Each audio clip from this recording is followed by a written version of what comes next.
देशमुख येत आहेत, हे येत आहेत, सत्येंद्र आव्हाड येत आहेत. त्यांना जरा दोन्हीकडे घेऊ आपण.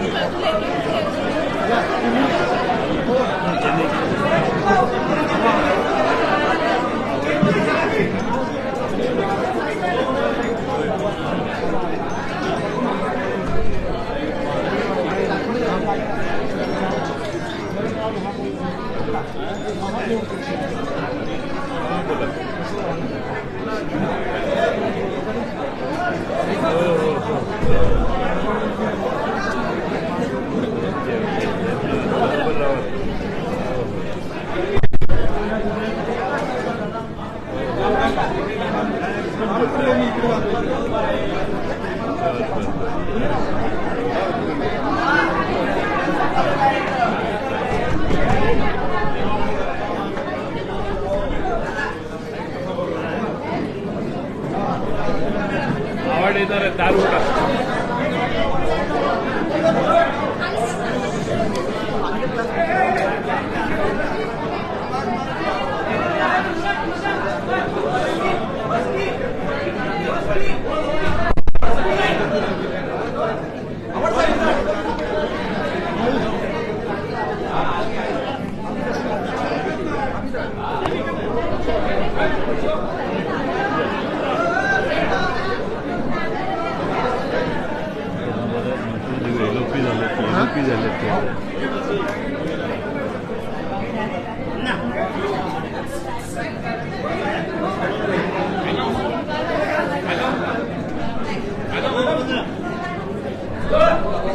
चला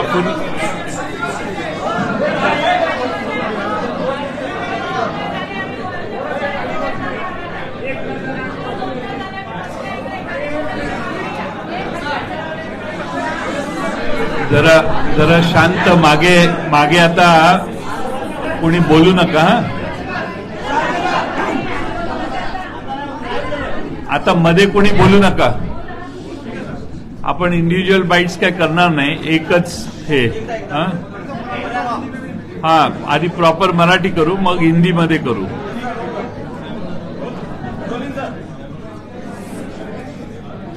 दोन मिनिट. हॅलो,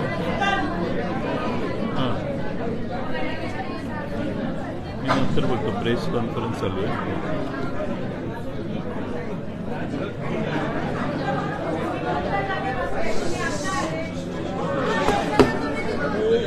बोलू नका सांगितलं ना. जरा थोडं आता काही कुणावर अन्याय झाला तरी हा काय, तुम्ही शांत बसा, मागे कुणी बोलू नका प्लीज. हा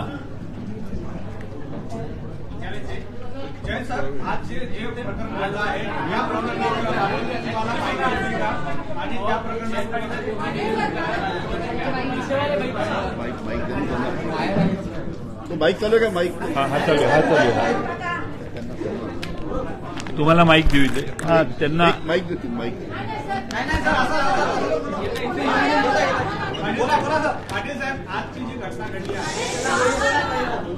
राष्ट्रवादी काँग्रेस पक्षाच्या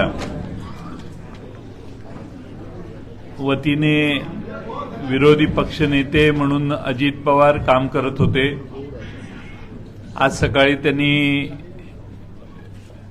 नेहमीप्रमाणे विधानसभेच्या सदस्यांची वेगवेगळ्या वेळी गाठ घेतली आणि त्यानंतर राजभवनवर जाऊन त्यांनी शपथ घेतल्याचं निदर्शनाला आलं. जे आम्ही बघितलं तेच आपण सगळ्यांनी महाराष्ट्राने पाहिलेलं आहे. राष्ट्रवादी काँग्रेस पक्षाचे अध्यक्ष आदरणीय शरद पवार साहेब यांच्या कडून देखील राष्ट्रवादी काँग्रेस पक्षाची भूमिका थोड्या वेळापूर्वी स्पष्ट करण्यात आलेली आहे.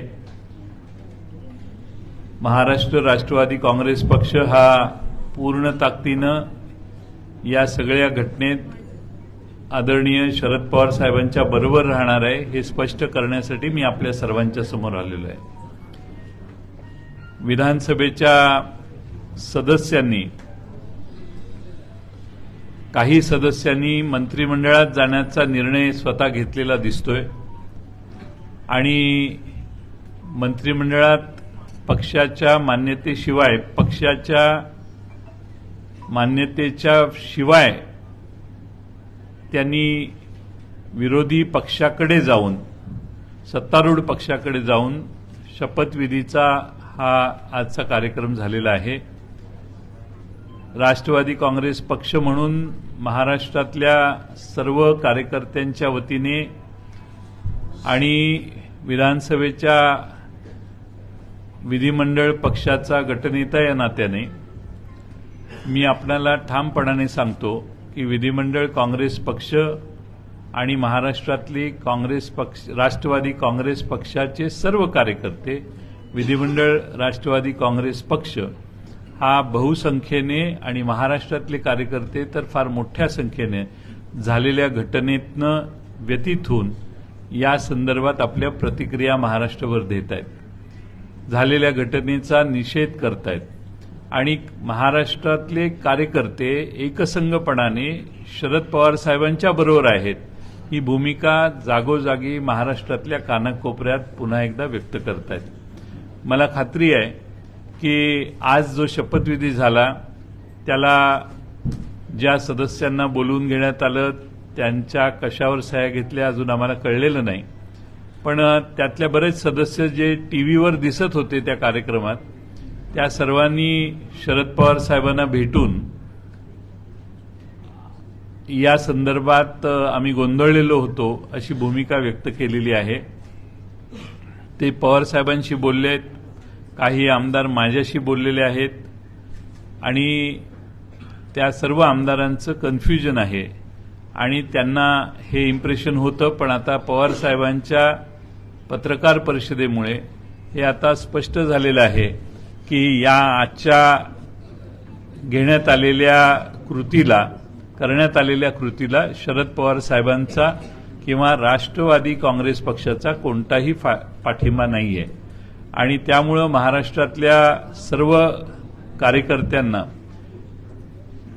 5 तारखेला बुधवारी महाराष्ट्रात राष्ट्रवादी काँग्रेस पक्षाचे जे सगळे पदाधिकारी आहेत, राष्ट्रवादी काँग्रेसच्या बरोबर जे फ्रंटलचे पदाधिकारी आहेत, तालुका स्तरावरचे, जिल्हा स्तरावरचे, तालुका अध्यक्ष, जिल्हा अध्यक्ष आणि महाराष्ट्राची जी कार्यकारिणी आहे त्या सर्वांना 5 तारखेला दुपारी 1 वाजता राष्ट्रवादी काँग्रेस पक्षाच्या बैठकीसाठी आदरणीय शरद पवार साहेबांनी आणि महाराष्ट्र प्रांतिक राष्ट्रवादी काँग्रेस पक्षाने यशवंतराव चव्हाण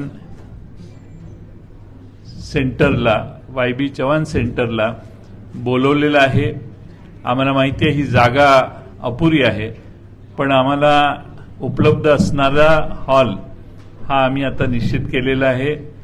YB चव्हाण सेंटरमध्ये 3-4 हॉल आहेत प्लस चव्हाण सेंटरच्या आसपासची जागा, या सर्व ठिकाणी या ठिकाणी कार्यकर्ते आलेले बसू शकतील अशी आमची धारणा आहे आणि त्यामुळं चव्हाण सेंटरला या बैठकीचं आयोजन केलेलं आहे। या बैठकीत आदरणीय पवार साहेब स्वतः आपली भूमिका अधिक स्पष्टपणानं मांडतीलच, पण त्याचबरोबर महाराष्ट्रातल्या राष्ट्रवादी काँग्रेस पक्षाला या निमित्ताने पुन्हा एकदा या सगळ्या राष्ट्रवादी काँग्रेसमध्ये ज्या घडामोडी झाल्या त्यात पवार साहेबांना पाठिंबा सगळ्यांचाच आहे, त्या सगळ्यांचं पुन्हा एकदा या ठिकाणी एकत्रीकरण करण्याचं काम आमच्या बैठकीत पक्षाचा राज्य स्तरावरचे प्रतिनिधी, पक्षाचे जिल्हा स्तरावरचे सगळे प्रतिनिधी, जिल्हा, तालुका आणि राज्य स्तरावरचे सगळे पदाधिकारी यांना निमंत्रित करण्यात आलेलं आहे। 5 तारखेला तो सभा होणार आहे। आज या निमित्ताने सत्तेत असणाऱ्यांना मेजॉरिटी असताना पुन्हा आणखीन एक विरोधी पक्ष फोडण्याचं काम काही लोकांनी या महाराष्ट्रात केलेलं आहे। एक शिवसेना पक्ष हा फोडण्याचं काम झालं, त्यातला लढा हा सुप्रीम कोर्टात गेला आणि सुप्रीम कोर्टाचे न्यायमूर्ती सर्वोच्च न्यायालयाचे श्री चंद्रचूड +4 यांनी जो निवाडा दिलेला आहे तो निवाडा आपल्या सगळ्यांना सर्वश्रुत आहे आणि त्यामुळं महाराष्ट्रामध्ये अशी घटना पुन्हा घडेल असं वाटत नव्हतं, पण दुर्दैवाने सत्तेत बसणाऱ्या लोकांनी अशी पावलं टाकलेली आहेत आणि या संदर्भात आज जी घटना झाली त्यातनं महाराष्ट्रातला दुसराही एक राजकीय पक्ष फोडण्याचं काम करण्यात आलेलं आहे.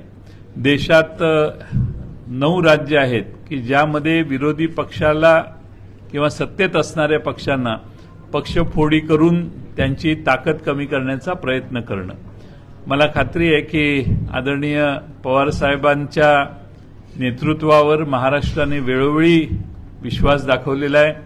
महाराष्ट्रातला सगळा युवक, महाराष्ट्रातल्या सगळी तमाम ज्यांना महाराष्ट्राचं भलं व्हावं, महाराष्ट्रात प्रगती यावी आणि महाराष्ट्रात असं फोडाफोडीचं राजकारण थांबावं आणि निवडून आलेल्यांना फोडण्यासाठी पडेल त्या पद्धतीने फोडाफोडी चालू आहे, हे सगळं राजकारण थांबलं पाहिजे. या भूमिकेला, या विचारसरणीला ज्यांचा पाठिंबा आहे ते सर्व सक्षमपणाने महाराष्ट्रभर पवार साहेबांच्या मागे उभा राहतील असा आम्हाला विश्वास आहे. विधिमंडळ गटनेते आहात, पक्षातले अनेक म्हणजे अजित पवारांची ज्यावेळेस प्रेस झाली त्यांनी स्पष्ट सांगितले की त्यांच्याकडे सगळे बहुसंख्य आमदार त्यांच्याबरोबर आहेत. विधिमंडळ गटनेते म्हणून जर प्रोसेसची प्रक्रिया जर पाहिली तर तुम्ही आता जे तिथे होते त्यांनी शपथ घेतली त्यांच्यावर कोणत्या स्वरूपाची कारवाई केली जाईल का? कारण की शेवटी हा तुम्हाला अधिकार आहे. आम्ही कारवाईच्या संबंधात अजून त्याच्यावर अभ्यास केलेला नाही. त्या बाबतीत योग्य ती आवश्यक ती पावलं ही यथा अवकाश आम्ही टाकू. प्रश्न असा आहे की एकीकडे क्लेम केला जातो की त्यांच्याकडे 40 आमदार आहेत, 35 आमदार आहेत, नेमकी आमदार किती आहेत, आपल्याशी किती संपर्क केला आहे पवार साहेबांशी? मी असं समजतो की ज्या 9 सदस्यांनी शपथ घेतलेली आहे पक्षाच्या धोरणाच्या विरोधात जाऊन, त्यांनीच पलीकडे पाऊल टाकलेलं आहे. उरलेल्या सर्व आमदारांना मी दोष देणार नाही. त्यांनी जर कशावर सह्या केलेल्या असतील तर त्यातले बरेचसे आमदार आज आमच्याशी बोलतायत आणि त्यामुळं पवारसाहेबांच्याकडे जाऊन भेटतायत. मलाही दिवसभरात बऱ्याच आमदारांचे फोन आले, म्हणून आपल्याला भेटायला जो वेळ लागला तो त्यामुळेच लागला. मागचे 2 तास बरेच आमदार आमच्याशी बोलले. त्यामुळं त्या सर्वांची नक्की भूमिका काय आहे हे स्पष्टपणाने आमच्या समोर आल्यावर त्या बाबतीतही आम्हाला विचार करावा लागेल.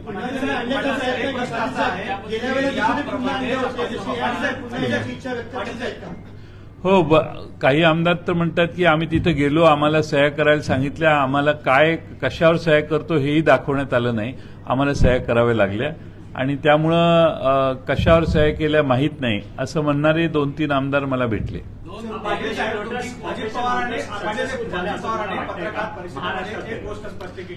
लोटस हा सिम्बॉल भारतीय जनता पक्षाचा आहे आणि मला वाटतं की भारतीय जनता पक्षाने महाराष्ट्रात एक घटना केलेली होती अशी, आता ही दुसरी घटना केलेली आहे. त्यामुळं महाराष्ट्रातल्या जनतेच्या मनात भारतीय जनता पक्षाबद्दल थोड्याशा वेगळ्या भावना पुन्हा एकदा तयार झाल्या. जे शिवसेना फोडल्यावर झालं त्याच पद्धतीनं राष्ट्रवादी फोडताना देखील तशा पद्धतीची प्रतिक्रिया महाराष्ट्रातली जनता निश्चित व्यक्त करेल.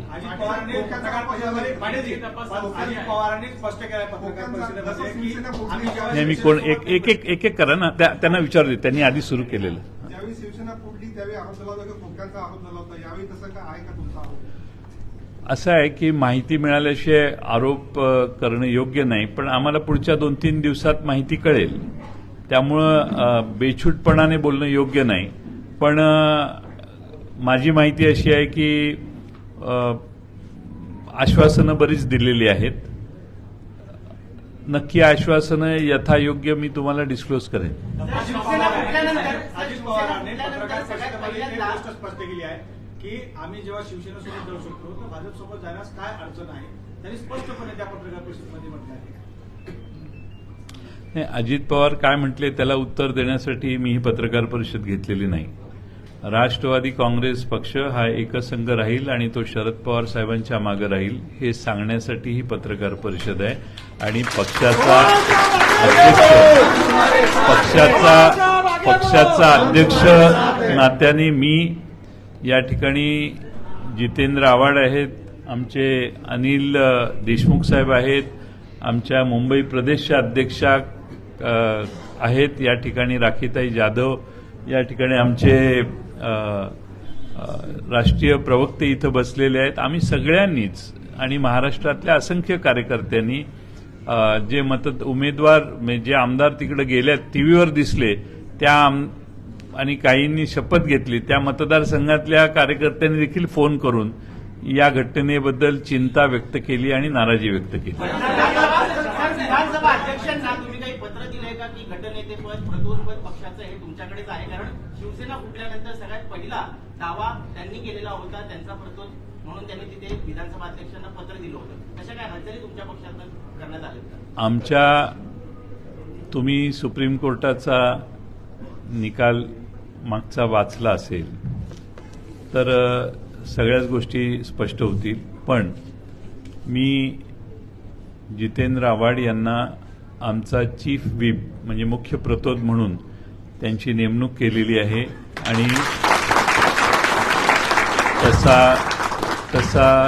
तसं पत्र विधिमंडळ कार्यालयात देण्याची व्यवस्था झालेली आहे. अजितदादांनी पत्रकार परिषदेत असं देखील म्हटलेलं आहे की आम्ही राष्ट्रवादी पक्ष म्हणून सरकारला पाठिंबा देतो आणि पुढच्या निवडणुका विधानसभा लोकसभा आम्ही घड्याळ चिन्हावर लढतो. तर पक्षाचा अध्यक्ष म्हणून मी पुन्हा सांगतो की राष्ट्रवादी काँग्रेसचा भारतीय जनता पक्ष व शिंदे गटाला कोणताही पाठिंबा नाही आहे. त्यामध्ये आमच्या पक्षाच्या आदेशाचं किंवा आमच्या पक्षाच्या धोरणांचं उल्लंघन करून ज्यांनी सरकारमध्ये शपथ घेतलेली आणि मंत्री झालेले आहेत त्यांना देखील आमच्या पक्षाचा कोणताही पाठिंबा नाही.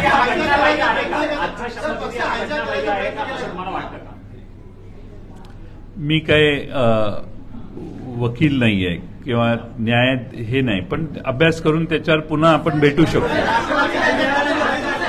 पण एक आहे की पक्षाचं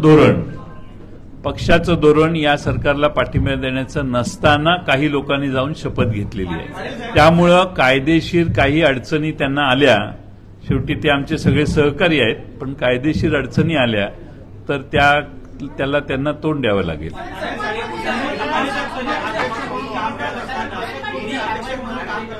तुम्ही अध्यक्ष म्हणून काम करत असताना अनेक बैठकी झाल्या, त्यामध्ये विषय मांडण्यात आले, परंतु तुमच्या या गोष्टीबाबत काही लक्षात आलं होतं का आधी की अशा प्रकारची जी घटना आहे ती पक्षात होऊ शकते किंवा याकडे तुमचं काही निरीक्षण त्या ठिकाणी आलं होतं का? शरद पवार साहेबांनी चर्चा केली होती? नाही, यापूर्वी काही 7-8 लोक ही भूमिका सतत मांडायचे, पण त्याला मान्यता कधीही सर्वोच्च नेत्यांनी आणि पक्षातल्या प्रमुख नेत्यांनी दिलेली नव्हती. ईडी असेल या वापरले जात आहेत त्याच्या दबावापोटी, कारण आपण बघितलं की 4 ते 5 नेते असे आहेत त्यांच्याकडे ईडीच्या कारवाई किंवा सीबीआयची कारवाई होती आणि त्यामुळे त्या दबावापोटी हे नेत्यांनी अशा पद्धतीनं भाजपबरोबर हातमिळवणी केली आहे. आता सगळ्यांचे पार्श्वभूमी तुम्ही अभ्यास करायला पाहिजे आणि तुम्हीच त्याच्यावर ठरवलं पाहिजे.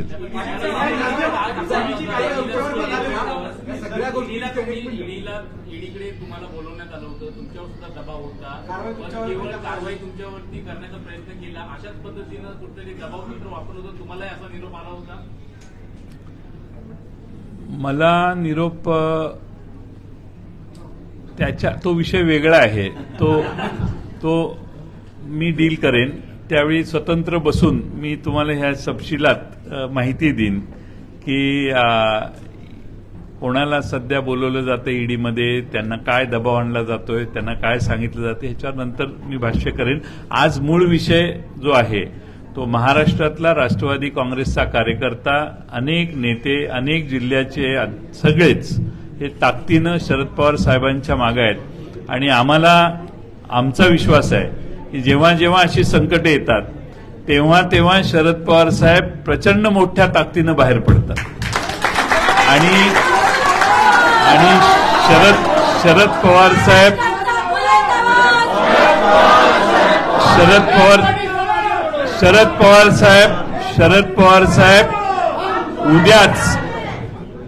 पवार साहेब उद्याच सातारा जिल्ह्यात स्वर्गीय यशवंतराव चव्हाण साहेबांच्या समाधीचं दर्शन घेण्यासाठी जात आहेत आणि ही स्वर्गीय यशवंतराव चव्हाण साहेबांनी ज्यांनी महाराष्ट्राचा स्थापनेचा अमृत कलश आणला त्यांच्या समाधीचं दर्शन करताना या महाराष्ट्राचं राजकारण हे बेरजेचं असलं पाहिजे. महाराष्ट्रात शाहू फुले आंबेडकरांचा विचार टिकला पाहिजे.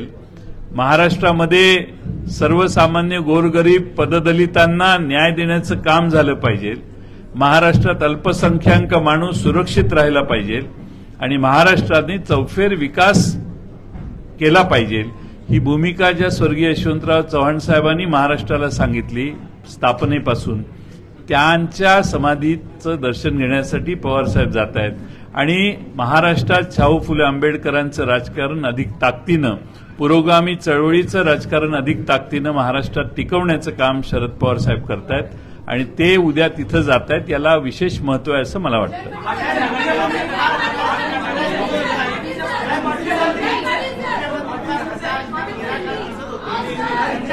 नाही, 2 मिनिटं असं करत जाऊ नका. त्यांच्या तुम्हाला इकडं सगळ्यांचं झालं, आता तिकडचं थोडे तिकडेही लढणारे आहेत ना काही.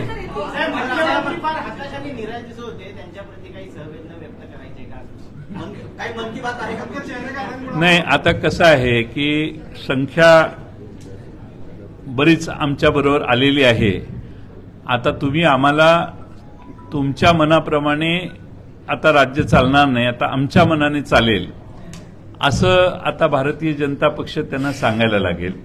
मधल्या काळात एकनाथ शिंदे हे प्रचंड जोरात चाललेले होते आणि ते कुणाचं फारसं ऐकून घेत नव्हते. ठाणे जिल्ह्यात तर कुणाचीच अपॉइंटमेंट ते मान्य करत नव्हते आणि त्यामुळं काही लोकांना प्रचंड राग एकनाथ शिंदेंचा असावा आणि त्यामुळे त्यांना पर्याय निर्माण करण्यासाठी आता एकनाथ शिंदेंनी जाताना काय सांगितलं, शिवसेनेतून तिकडे जाताना अनेक आमदारांनी काय सांगितलं, तर अजित पवार अर्थमंत्री होते आणि त्यांच्यामुळे आणि राष्ट्रवादीमुळे आमच्यावर अन्याय झाला आणि म्हणून आता आम्ही तिकडे चाललेलो आहे. आता हेच सगळे तिकडे गेले असतील तर मग त्यांना परत जायला एक संधी आहे.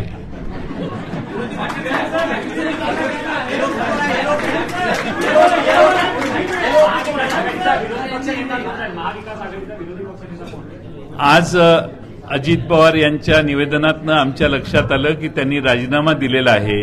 तो खरं पक्षाला कळवला असता तर योग्य झालं असतं, पण त्यांनी तिकडं पाठवलेलं असेल तर एलओपी पदाची जी जागा आहे ती रिक्त आहे.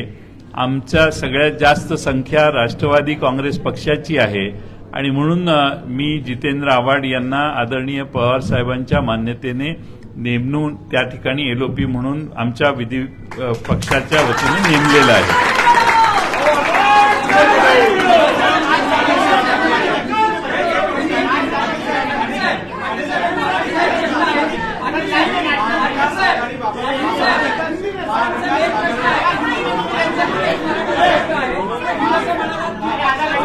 दोन मिनिटं हा शेवटचा प्रश्न करू आणि मग करू हिंदीत. पाटील साहेब, तुम्ही असं म्हणालात पक्षाचे आमदार त्यावेळेस गोंधळलेल्या अवस्थेत होते, पण ज्यांनी मंत्रिपदाची शपथ घेतली ते पूर्ण शुद्धीत होते, तर त्यांच्यावर कारवाई करण्यास वेळ घेतला जातो आहे. त्यामुळे तुमचे जे महाविकास आघाडीतले घटक पक्ष मित्र पक्ष आहेत तेही संभ्रमावस्थेत आहेत की कारवाईसाठी एवढा वेळ का घेतला जातो. अहो, वेळ म्हणजे आता दुपारी किती वाजता शपथविधी झाला? 2 वाजता, 2:30-3ला, आता 2-3ला काहीतरी झाला शपथविधी. आता शपथविधी झाल्यानंतर या घटना आज होतील असं काही गृहीत धरलेलं नाही कुणी. आता कळलेलं आहे की कुणी कुणी पक्षाच्या निर्णयाचं उल्लंघन केलेलं आहे. त्या बाबतीत आम्ही काय यापूर्वी असं होणार आहे असं गृहीत धरून अभ्यास करून ठेवलेला नाही. त्याच्या बाबतीत योग्य ते सल्ले विचारविने पक्षाच्या स्तरावर करून आम्हाला लवकरात लवकर योग्य ती पावलं आम्ही टाकू. आता हिंदी हा बताइए.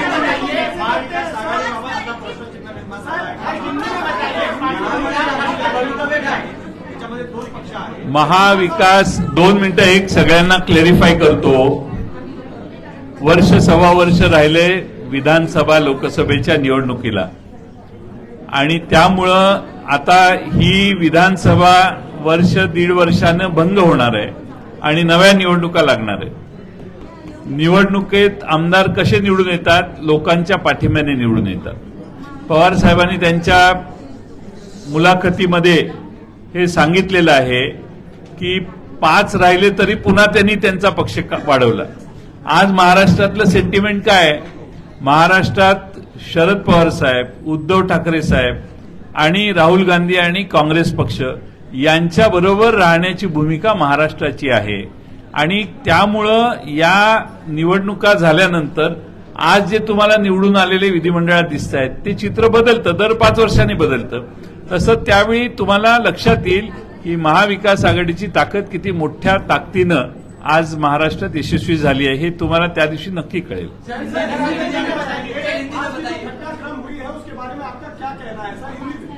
आज जो घटनाक्रम हुआ है वो देखने के बाद ऐसे लगता है कि हमारे पार्टी के कुछ नेता एमएलए उन्होंने सरकार में जाके शपथ ग्रहण किया है और वो मंत्री हो चुके हैं. ये हमारे राष्ट्रवादी कांग्रेस की नीति नहीं थी, हमारा धोरण ये नहीं था. हमारी पॉलिसी महाविकास आघाड़ी के साथ रहने की थी. महाराष्ट्र में कांग्रेस, उद्धव ठाकरे जी की कांग्रेस, शिवसेना और राष्ट्रवादी कांग्रेस का जो गठबंधन है, महागठबंधन, उसमें रहने की हमारी राष्ट्रवादी की नीति है. और इसको छोड़ के जो लोग गए हैं उन्होंने पार्टी के निर्णय के खिलाफ निर्णय लिया है. उन्होंने पार्टी की जो सीमा रेखा है उसका उल्लंघन उन्होंने किया है. आपके साथ हैं 5 तारीख को आदरणीय शरद पवार जी के साहब के नेतृत्व में मुंबई में यशवंतराव चौहान प्रतिष्ठान के यहाँ महाराष्ट्र के सारे जिले के कार्यकर्ता, राज्य के कार्यकर्ता और नेताओं की एक बैठक बुलाई गई है और वो 5 तारीख को दोपहर में 1 बजे चौहान प्रतिष्ठान को होने वाली है. कितने विधायक आपके साथ हैं और कितने विधायक अजीत? नहीं, इसमें तकलीफ ये है कि जो विधायक टीवी पे हमने देखे, अभी हमारे पास तो लिस्ट नहीं है कि कौन उस तरफ गए हैं, लेकिन जिनको टीवी पे गए थे उनको बात करने के बाद वो बोलते हैं कि नहीं हम वापस आना चाहते हैं. तो अभी विधायकों का जो संख्या है वो आज हम बता नहीं पाते. हम इतना ही कह सकते हैं कि 9 जन हैं जो उधर गए हैं, बाकी सारे लोग वहां शपथ विधि देखने के लिए गए थे, ऐसे हम समझते हैं.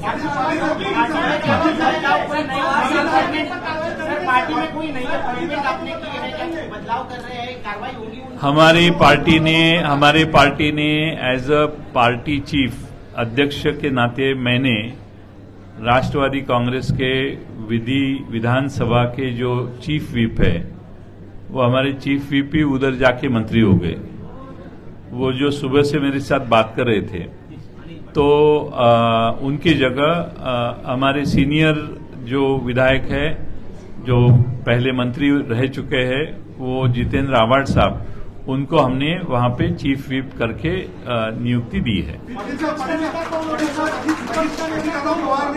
पत्रकारों के बार-बार सवाल करने पर कम से कम 6 से 7 बार ये जवाब दिया कि राष्ट्रवादी कांग्रेस पार्टी के सभी विधायक, सभी नेता, सभी मतलब सब कुछ शरद पवार साहब की तरफ इशारा किया कि सबकी सहमति से ये चीज हुई है. क्या शिंदे ने जो शिवसेना उद्धव ठाकरे साहब किया वही चीज अजित पवार भी कर रहे हैं? जो कानूनी दावपेच उनका 2 साल से चल रहा है वही चीज की शुरुआत हो रही है? शरद पवार साहब ने अपनी भूमिका स्पष्ट की है. उसमें ये समझ में आता है कि ये जो घटना हुई है उसको उन्होंने कंसेंट दिया नहीं है, उसमें कोई अभी शक नहीं है. अब सारे विधायकों को अगर कहा गया होगा कि राष्ट्रवादी पार्टी अपनी रहने वाली है, सिंबल भी अपना ही रहने वाला है, तो उस गलतफहमी में शायद कुछ लोग कुछ काल रहेंगे, फिर में आगे जाके सारी चीजें स्पष्ट होगी ऐसा मुझे लगता है.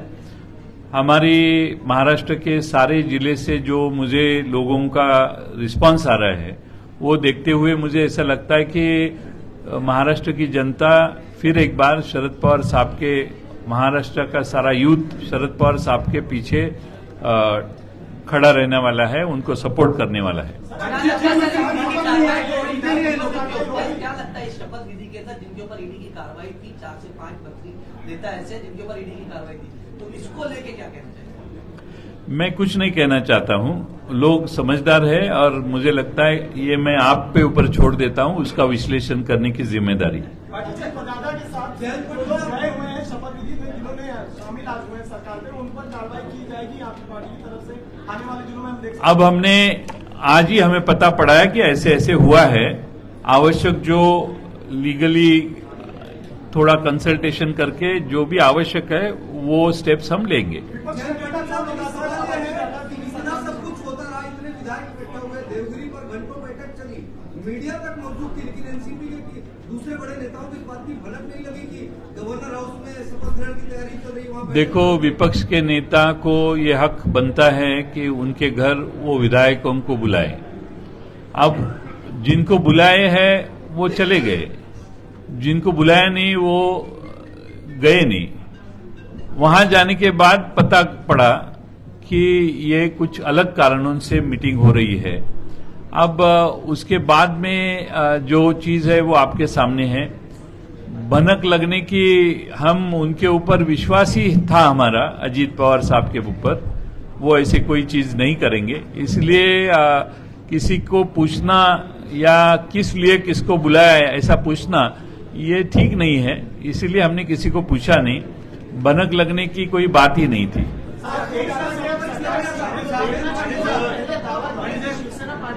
उनकी है वो पार्टी में ही बनेगा, भाजपा के पास चलेंगे।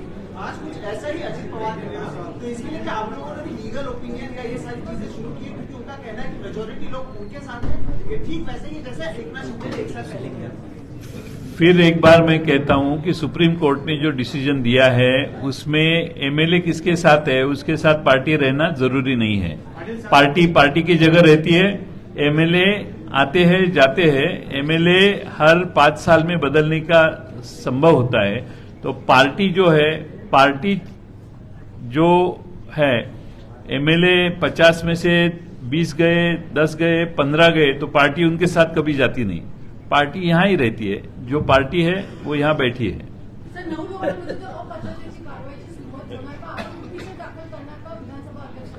आम्ही कायदेशीर योग्य त्या माहित्या घेतोय, योग्य त्या पद्धतीनं आम्ही आवश्यक त्यावेळी पावलं टाकू। आज आम्ही त्याच्यावर काही फार विचार केलेला नाही।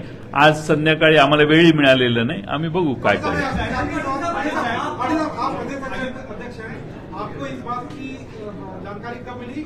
और हम लोग देवगिरी के बाहर थे, वहाँ पर आपकी निर्वाचित कार्याध्यक्ष सुप्रिया टाई कम से कम 3 से 4 बार इंटरव्यू हुई और आउट हुई। क्या उनको इस बात की भनक थी सुप्रिया टाई? उनके भाई का वो घर है, तो भाई के घर एक बार गए, 2 बार गए, 3 बार वही कोई ऑब्जेक्शन हो नहीं सकता। उनको शायद मालूम होगा, जब वो गए उधर तब उनको पता पड़ गया होगा, और जिनको बुलाया वो लोग गए थे उधर। आप खुद पार्टी प्रेसिडेंट है, निश्चित रूप से आपकी खुद की भी स्टडी होगी पार्टी के अंदर की जो गतिविधियां उनको लेकर। आपको क्या लगता है अजीत पवार किन कारणों की वजह से जो है ये स्विच किया है? क्या पार्टी में नहीं बनती थी या परिवार में नहीं बनती थी? परिवार में न बनने का कोई सवाल नहीं उठता, क्योंकि वैसे वो सारे मुझे मालूम नहीं उसके बारे में। उसके बारे में पवार साहब ने काफी कुछ सुबह थोड़ी देर के पहले कहा है। अब पार्टी में न बनने का कोई सवाल नहीं है। वो और मैं, हम साथ में बैठ के ही पार्टी चला रहे थे, और हर नियुक्ति के बारे में उनको कंसल्टेशन किया जाता था। अगर डिफरेंस ऑफ ओपिनियन होता तो जरा थोड़ी बड़ी मीटिंग बुलाई जाती थी, जिसके अभी 6 तारीख को एक मीटिंग पवार साहब ने बुलाई थी, 16 जन को बुलाया था। और पार्टी के जो ऑफिस बेरर, जैसे मैं प्रदेश अध्यक्ष हूं, मेरे बारे में उन्होंने कुछ इच्छा व्यक्त की थी कि उनको पार्टी के प्रदेश अध्यक्ष होना है। मुझे याद है जब विपक्ष के नेता वो हुए, तब मैं उनको बोल रहा था कि मैं विपक्ष का नेता होता हूं, आप प्रदेश अध्यक्ष होइए। ये 1 साल के पहले की बात है मेरे ख्याल से। तो मेरा उनको कहना था कि आप विपक्ष के नेता होने के बजाय मैं बनता हूं और आप पार्टी के अध्यक्ष बनो। तभी उनकी इच्छा थी कि विपक्ष का अध्यक्ष होने की, विपक्ष का नेता होने की। तो तभी भुजबल साहब थे, हसन मुशर्रफ साहब थे, उन्होंने कहा कि आप पार्टी का काम देखो, आप विपक्ष नेता के जरिए काम करो। ऐसी बातचीत हुई थी। फिर उसके बाद उनकी इच्छा हुई, उन्होंने उस सभा में कुछ कहा, तो उसका भी वो ध्यान में रख के पवार साहब ने 6 तारीख को बैठक बुलाई थी। सारे नेताओं को, महाराष्ट्र के 16-17 लोगों को बुलाया था। शायद पवार साहब उसके ऊपर कुछ निर्णय करने वाले थे, ऐसा मुझे उन्होंने जानकारी दी। ये व्यक्तिगत मतभेद थे या अजीत पवार के संबंध पार्टी से अच्छे नहीं थे? नहीं, हम कितने साल एक है, 2000 यानी वैसे तो Ajit Pawar Maharashtra state cooperative bank के चेयरमैन हुए, तब मैं महाराष्ट्र साखर संघ का अध्यक्ष था। तब से हम इकट्ठा काम करते आए हैं, एक मंत्रिमंडल में काम किया है। कोई ऐसे विषय नहीं थे कि जिसमें हमारी और उनकी पट्टी नहीं थी। कोई व्यक्तिगत झगड़ा होने की कोई संभावना नहीं है, नहीं थी। पवारांनी म्हटलंय शुक्रवारी राजीनामा दिला। हाँ, ईडी और सीबीआई के दबाव की बात कही जा रही है। अनिल देशमुख साहब आपके बगल में हैं, वो सारी चीजें फेस कर चुके हैं। क्या उन पर दबाव नहीं था पक्ष बदलने का या अजीत पवार के साथ जाने का? आपको भी सम्मान वगैरह किया गया था, क्या आप लोगों को अप्रोच नहीं किया गया था, या आप लोगों ने इच्छा उनके साथ जाने की जाहिर नहीं की? आपका सवाल थोड़ा सा दुरुस्त करना चाहिए कि किसी ने भी उनके साथ जाने की इच्छा जाहिर नहीं की थी। जो भी गए हैं उनको बुलाया गया और बाद में वो मंत्री हो गए। दूसरी बात यह है कि अनिल देशमुख साहब का सवाल है, उन्होंने तो शिक्षा भुगत के वो आए हैं, फिर भी वो राष्ट्रवादी के साथ पवार साहब के नेतृत्व के साथ बैठे हैं, आज यहां मौजूद है। और मुझे लगता है कि उन्होंने जो उनको भुगतना था वो यानी उनके ऊपर के आरोप बेबुनियाद थे, झूठे आरोप थे, फिर भी उनको अरेस्ट हुई। काफी 14 महीने वो अंदर थे, लेकिन आज भी फिर वो पार्टी के साथ ठाम ऐसे खड़े हैं। बात अभी हमारे दूसरे जो लोग हैं, तो मुझे लगता है कि ये सवाल हर आदमी को आप जाके पूछना चाहिए, और ये इंडिविजुअल उनका अप्रोच है इस सवाल का जवाब क्या देने का। वो सारे लोगों के बिहाफ पे मैं जवाब देना ठीक नहीं है। पार्लियामेंट चुनाव की जो है वो तैयारी कर रही है, क्योंकि ऑपरेशन लोटस जो है फिर से महाराष्ट्र के अंदर हुआ और 2024 का पार्लियामेंट का जो चुनाव है वो सामने है। तो इसके पहले शिवसेना टूटी, अभी एनसीपी टूटी, क्या बोलना है इसमें? देखिए कि इसके ऊपर क्या बोलना है। लोग देखते हैं ना, लोग देखते हैं क्या हो रहा है क्या नहीं। और हमारी पार्टी टूटी है ये आपको किसने कहा? कुछ चंद विधायक उधर जाके शपथ ग्रहण किया है, उनके ऊपर आवश्यक जो कार्रवाई होगी वो हो जाएगी।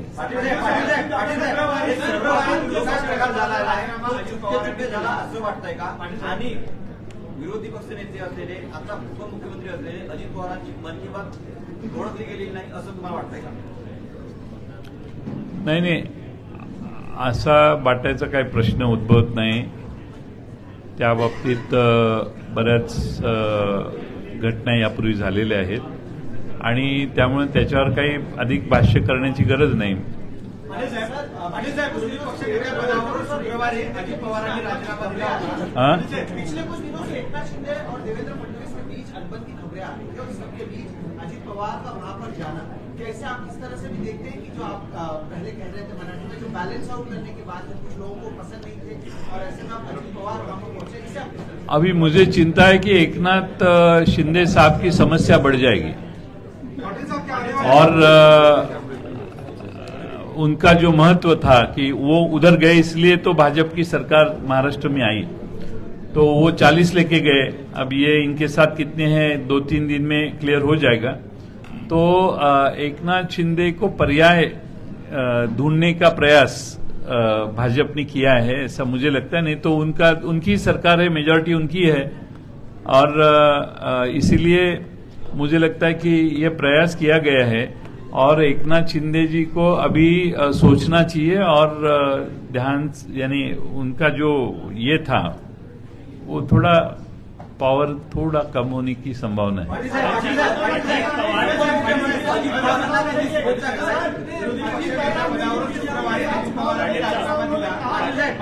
का आपका जो निशान है उसके साथ वो रहेंगे और पार्टी के तरफ से, क्योंकि उन्होंने एनसीपी नहीं छोड़ी इसलिए बीजेपी के साथ अलायंस करके वो चुनाव लड़ने वाले हैं। पार्टी का सिंबल वही रहेगा, क्या कहेंगे?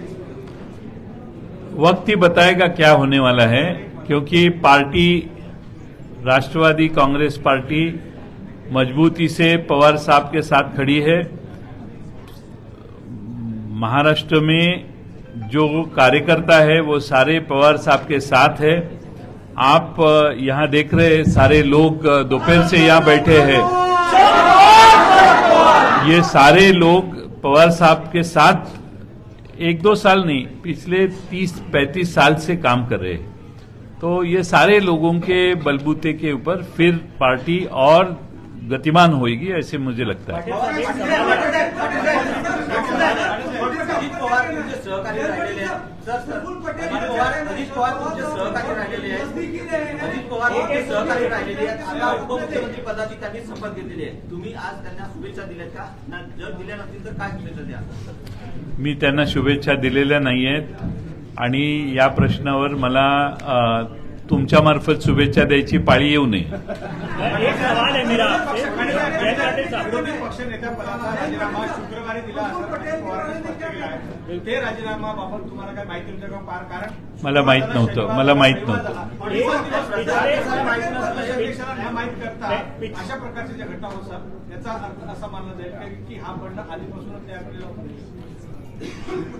मला माहित नाही त्यांनी राजीनामा कधी दिला होता। त्यांनी आज सांगितल्यावर कळल्यावर तात्काळ मी जितेंद्र आव्हाडांची नेमणूक देखील केली।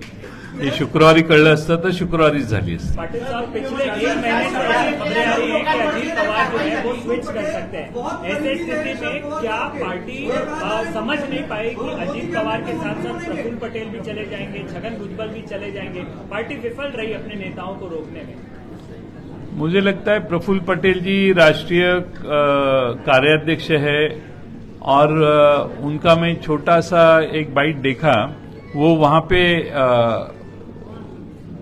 स्वेरिंग इन सेरेमनी पे भी उपस्थित थे। उनका बाइट देखा, उन्होंने अपनी भूमिका रखी है। वो चाहते हैं कि वो अभी भी कहते हैं कि हमारे नेता शरद पवार जी है, ऐसा मैंने देखा अभी। तो आप, मुझे लगता है कि इसका स्पष्टीकरण उनके पास से लेना चाहिए, वो राष्ट्रीय नेता है, तो मैं उनके बारे में बोलना ठीक नहीं है। जिस तरह से डिस्क्वालिफिकेशन का मामला अभी लटका हुआ है, मेन सुई है महाराष्ट्र सरकार की, शिंदे प्रमुख की।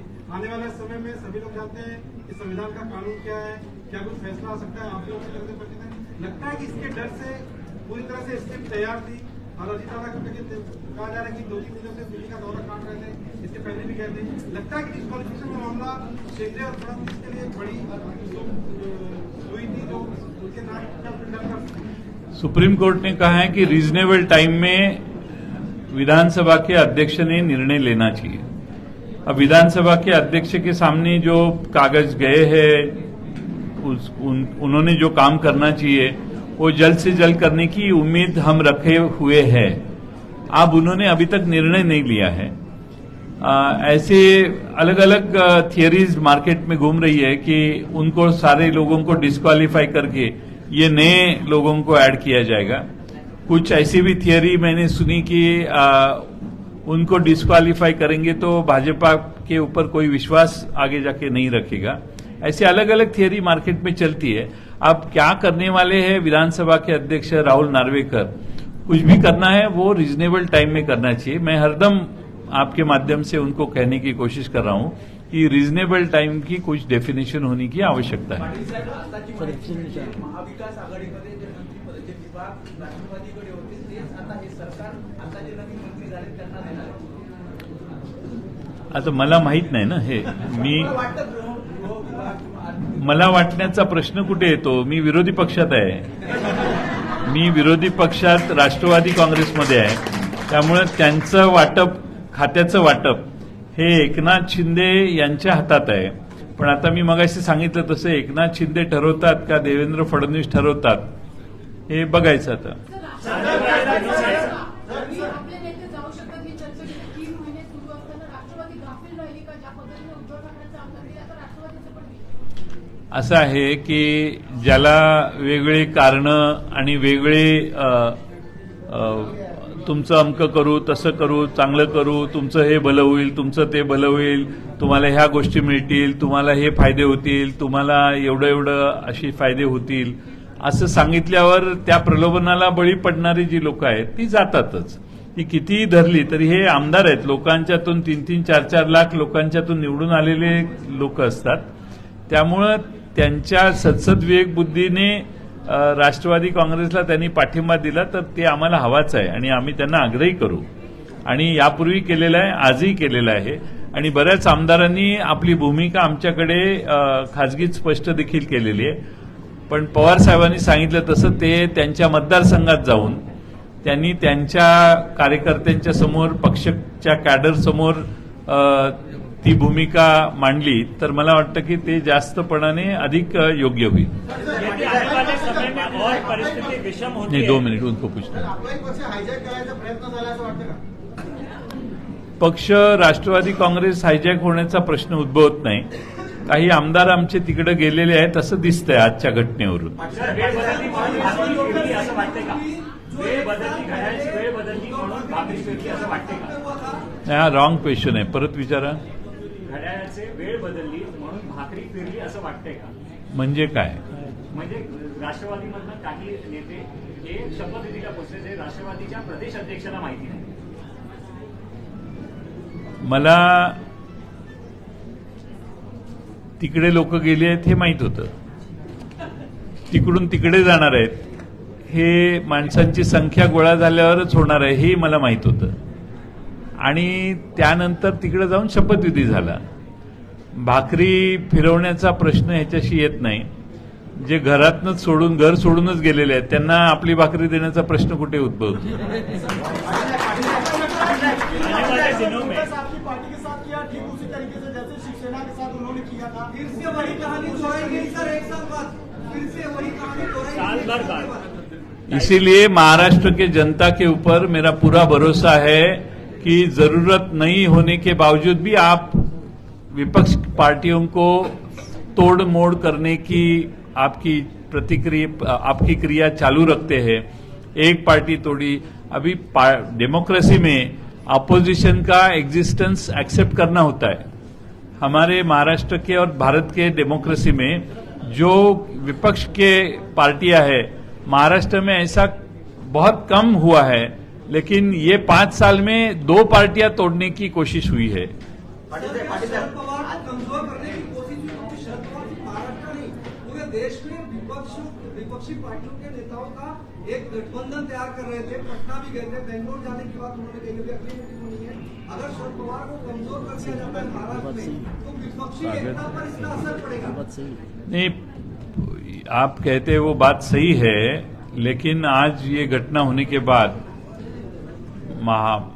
भारत में जो नेता है नीतीश कुमार जी, उन्होंने उनको फोन किए करके उनको सपोर्ट देने की इच्छा व्यक्त की. केजरीवाल जी ने कहा, उनको फोन किया. स्टालिन ने फोन किया. स्टालिन जो तमिलनाडु के चीफ मिनिस्टर है. बाद में राहुल गांधी जी ने स्वयं फोन किया. खरगे साहब ने उनको फोन किया.